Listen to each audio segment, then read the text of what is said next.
Turongeye turatumiwe.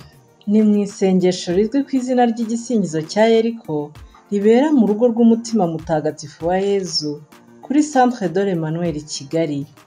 Abakoze iri sengesho mu bihe bitandukanye barabohotse, barakize, ubuhamya ni bwinshi. Iri sengesho turikomora ku bakurambere bacu mu kwemera, basingije Imana bari imbere y'inkike z'i Yeriko, maze ku munsi wa karindwi inkuta zose zigasenyukira icyarimwe no hasi ngo po. Tukaba rero turyitabaza iyo turi imbere y'ibigeragezo, ibibazo by'urudaca, ingeso zatubayeho akarande, ibyaha byatunaniye kureka, uburwayi buturambyeho, ubushomeri n'ibindi bizazane umuntu yagiranye na ziriya nkuta zari zikikije umujyi wa Yeriko, maze mu gusingiza Imana inkuta zikikubita hasi kubw'ububasha bw'Imana yonyine.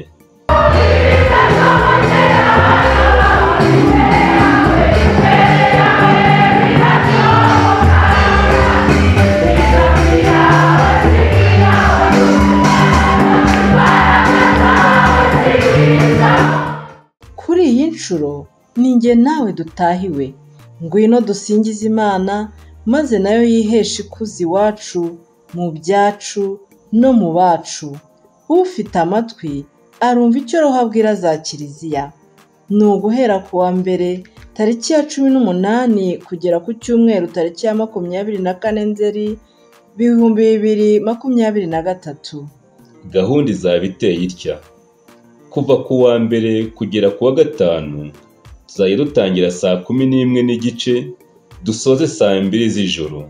Ku wa gatandatu tuzatangira saa 11 dusoze saa 1:15 z'umugoroba.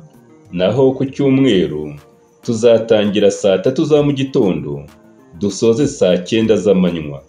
Hazaba harimo na misa yo gusabira abarwayi n'ibindi bibazo binyuranye.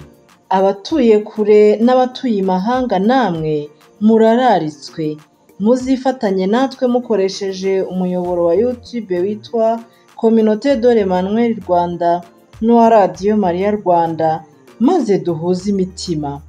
Nimuze tugane Yezu aturuhure.